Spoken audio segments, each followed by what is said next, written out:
Coach Jay Johnson, thanks so much for joining us. Obviously a great start to your season so far, and as we start SEC play, I think everybody's just very excited about where this team can go once again. Let's take it from the top and just where are you at on your team right now? What do you think they're doing well and where can they still improve? Yeah, I think 16 games in, I think there's been a lot of positives. I think when you look at the starting pitching, it's exactly the way that we designed the team. I feel like we have it lined up the way at least I envisioned it. I think those guys are executing really well, particularly the last 2 weekends. And knowing that they're throwing the ball as well as they are, we're going to be in every game that we play. I think defensively we've been really good to this point in time. I think Michael Braswell's played excellent at shortstop. I think the catchers, as documented, have done a great job behind the plate, blocking, receiving, shutting down the running game. I think we have an elite grouping of outfielders, as far as defense. Offensively, I think we've had some really good games. I think the trip to Houston was really good in terms of offensive performance, and we're going to see, really good pitching. And so the at-bats need to stay at a really, really high level to give ourselves the best chance to win. But I think with the other two phases operating the way that we are, we're going to be in every game that we play. So it's just going to come down to a willingness to take championship caliber at-bats and improvement, from guys that are in the lineup. And I think what we're seeing to this point is some really good, which is not a surprise, but you're also seeing guys that are in bigger roles than they have been in the past, or here for the first time. And there's a learning curve that comes with that. Let's talk about your starting pitching. I mean, just, 4 legit starters. Have you ever had somebody or a lineup like this in your life where, really no matter who you turn the ball over to, you're going to have a quality outing? Yeah, I've been waiting 20 years as a Division I baseball coach or whatever to get a rotation like this. And we had the best pitcher I've ever seen last year, with Paul. But I think in terms of suffocating the strike zone, putting pressure on the opposing offenses, we're in as good a place there as we possibly could be with all 3 of them. Luke obviously has been great for 4 times. Gage has, elevated his pitch count up now and is ready to go. And I think Thatcher's been excellent the last 2 weekends. And we obviously know what he could do. Kate Anderson has been great as well. So feel great about that. And like I said, the most important part of that is we're going to be in every game that we play. And, we've talked in the past a little bit as well, your bullpen. I don't think you've ever had as many tools in your toolbox that you can turn to and just give the ball over to and feel comfortable in the 6th, 7th, 8th inning. Yeah, I think that's where maybe we do have some experience on the team. When you look at Nate, when you look at Gavin, when you look at Griffin Herring, who I thought pitched really good on Friday, Justin Lohr, we have guys that have done it, back there. And so you're not dealing with a new entity, as we go into this in SEC play, and that's a real solid thing. When you think of pitching in your pitching staff and the guys that have been here for a couple of years now, they've had different coaches every step of the way, but they seem to keep developing. I guess, could you just speak to maybe how much of it is innate talent that they show up on campus with? Because you do get high-end guys, but then you also have a great deal of development once they get here. Yeah, I think it's both. I think, our blueprint of building the program is recruit, develop, win, stay focused on what's important now, and then repeat that process over and over and over again. We've recruited really well on the mound, and you can obviously do that here at this program. We've developed, really, really well, and most of them haven't been here for all 3 years, but in each pitching coach that we've had, they've brought a little bit something different to the table that I think our pitchers have been able to take advantage of, and I think we're in a really good spot right now with Coach Eski. Let's talk about the offense. Really mixing and matching a lot of different lineups. I'm sure, how many lineups have been the same for these 16 games? Probably 0, to be honest with you. I would be surprised if there's been one repeat, and I'm okay with that. I have a different feeling on it, and my feeling has been proved true, is that young people are very different day to day, and so we want to look for the right players on the right day at the right time, and we have more than 9 guys that can make a good contribution. It's like, what do we necessarily need on that particular day to maybe put us over the top. And I think until yesterday, we'd been great in the close games and have had it lined up correctly, really in every game that we've played. So I think just continuing to put them in the right spots, more importantly for them to continue to improve as we go along. That's really important. And this is a battle. I mean, we still have 40 games to play, and it feels like we're deep into the season already, 16 games. So, I think we're a work in progress.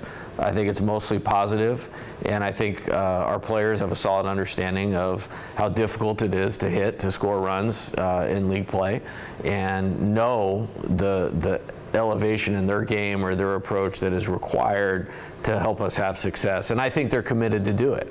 Doesn't mean it's always going to happen, because we're going to face, 7 top 20 teams, over the next 10 weeks. And there's really good pitching, just like ours. What I feel good about is I feel like we can now match up in every single game with the opposing starter. And then from there, we have really good fundamentals and a really good foundation on offense that as guys get more time under their belt, I expect them to get better. Let's talk about that offense, because for me, it's interesting because, I think that you always want your team to be aggressive, but you've also had some of your best success so far this season. I think about the Texas Road Swing when you were patient at the plate. Do those two things fight each other for a quality at bat? Yes and no. I think, if you want to hit for power, that's actually a small window of the plate or the strike zone that you can actually hit with power. So if you want to drive the ball, you actually should be swinging at less pitches. And then in swinging at less pitches, it lends itself to free bases. And then if you're driving the ball when you get it in your zone with free bases, then you have a chance to get a big inning. And then if you correlate that with the really good starting pitching that we have, that's going to put you on the right side of the game. And then there's another element of, with runners on base, being able to move the ball forward, which we've been pretty good at, again, as I think that we always have been. So I don't think it butt heads. When I see guys swing maybe outside of their pitch or outside of their plan, for me, it's maybe they're not seeing the ball as well, or maybe even a little bit of a lack of confidence, in themselves. And so that's something we have to continue to build. And you mentioned the game against LeBaron Johnson against Texas. That was a masterclass in how you beat an ace pitcher. Well, going into league play, all you're going to see is ace pitchers, and we'll call it 22 of the 30 league games that we're going to play. So it's going to be required, and we just got to keep getting better at that skill. Knowing you the way that I do, I think that you're just so excited to have all of these close games where you can really find out what you have in your team. How excited has it been, I guess, for you to have this season kind of unfold the way it has? Yeah, it's good. And, Jamie Tutko is a very vital member of our staff and very vital member to me. I probably talk with him more than anybody on the planet, maybe outside my wife. And it's trying to get it lined up right, try to get the players in position to be successful. And I like how we've operated in those games. We didn't get it done yesterday, but it really came down to 4 plays. And I can separate, one game of not fielding a bunt, having an errant pickoff play, not getting a bunt down, making the third out at third base. So that's a difference in losing a 1-run game. All those guys that I just mentioned are guys I trust completely, to usually get the job done, but the game's hard, and we didn't get it done yesterday. Everything else has been incredibly positive in those games. Yeah.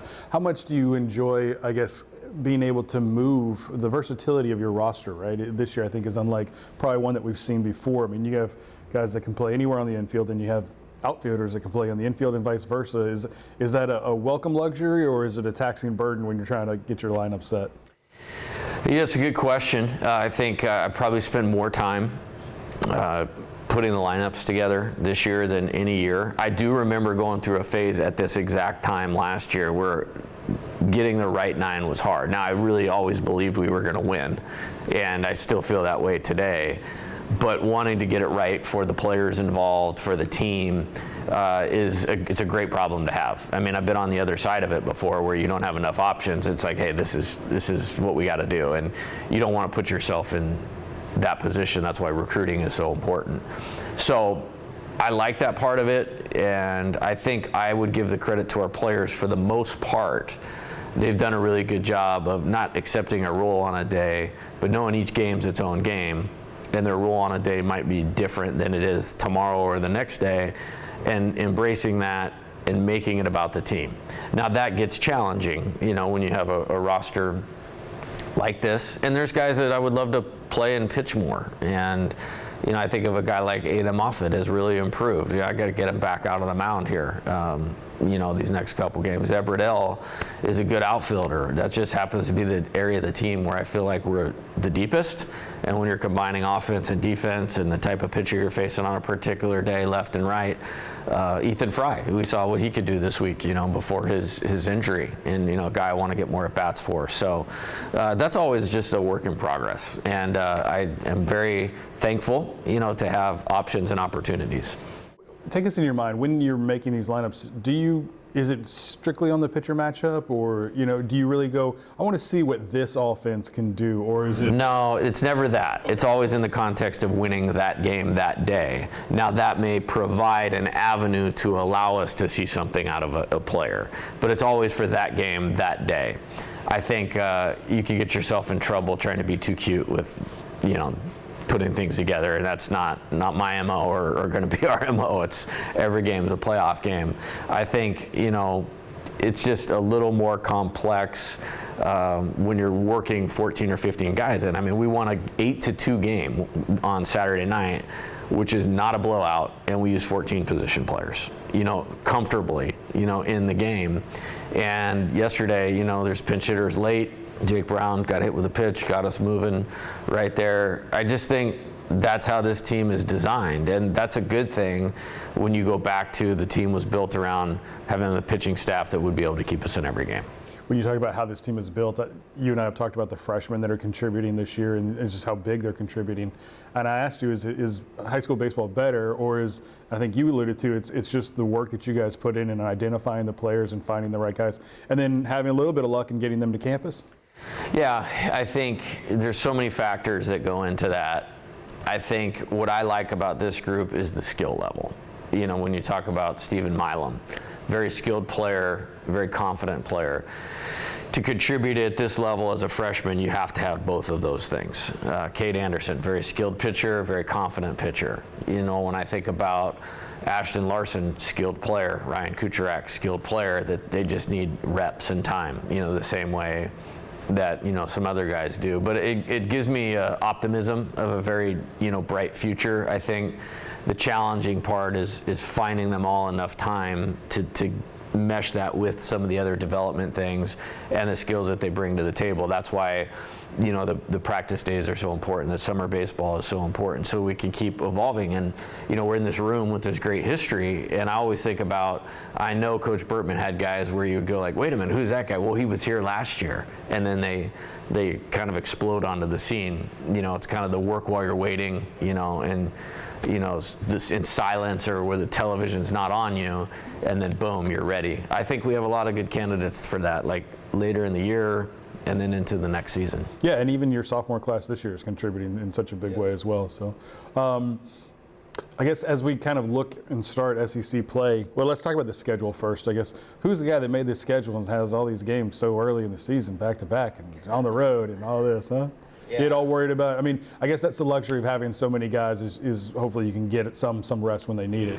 Yeah, and I think we've done a good job of that to this point. I think I sensed a little fatigue in the team yesterday. The daylight savings time thing got us. So in the guarantees, we'll make sure that we pay them a little more so they don't have to fly out early on Sunday or whatnot. But that's part of it.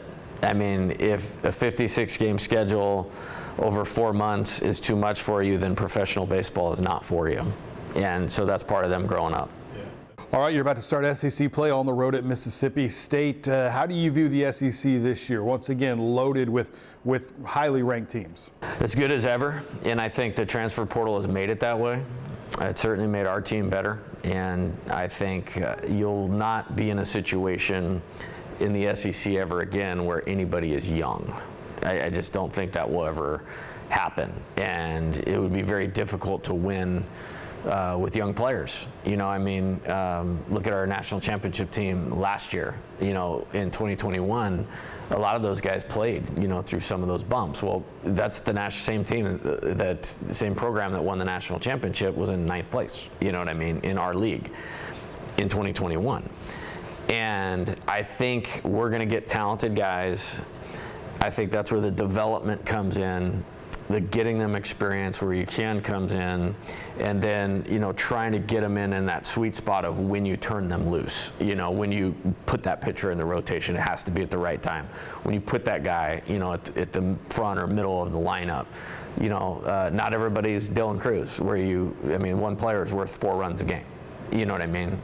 So it's just part of it. And everybody else goes through the same thing too. I just think you're just going to have old, mature, physical players. I think it'll be interesting to see the shift after this year, because then the COVID thing is completely done and gone. I don't think you will see the 5th-year guys as much, but you're still going to see a lot of 4-year guys with only a 20-round Major League draft, where it used to be 40 rounds. So there's a lot that goes into all that. And might you see those 5th-year guys being from mid-majors that are getting called up, like because of the portal and NIL and those kinds of things? Yeah, I just think you're going to have a normal age thing going again, if that makes sense. But you're still going to have the transferring. You know, we live in a society of whatever you want to call it. Something else is better than what I have, or instant gratification and whatnot. And that's the parameters we're dealing with now. And so I don't think too much about it, or worry too much about it, or complain too much about it. It's just like, how do we take advantage of it? And, you know, I really like that national championship trophy sitting back there, and has a lot to do with Tommy White and Paul Skeens. And as far as the conference goes, you know, your home schedule, you have some really good teams coming in here. Obviously, you're going to face some really good teams on the road. That's just the nature of the league. But does that matter? Do you like your home schedule the way it sets up? Yeah, again, it's something I have no control over, so I don't think about it. What I've learned, I guess, in the SEC is no matter how good a job we do recruiting, no matter how good a job we do developing, the opponent on the other side is going to have really good players.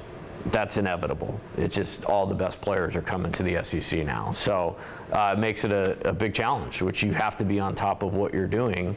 And even if you work hard, if you have a good plan, it doesn't guarantee success. But without it, I know we don't have a chance. And so I'm excited for the challenges. And I think the thing I feel good about is all those teams, when they look at it, it's like, hey, we have to play LSU. You know what I mean? We have to play LSU. It's the same thing. So, you know, keeping your team in the right mindset, keeping them improving throughout the season, and then, you know, being ready when the bell rings. And for us, it won't be for not being ready when the bell rings. Best of luck this weekend as you head off for SEC play. Of course, we're very excited to see where this season still unfolds, and so much of it, like you've already said, still left to be played. Coach Jay Johnson, thanks for joining us.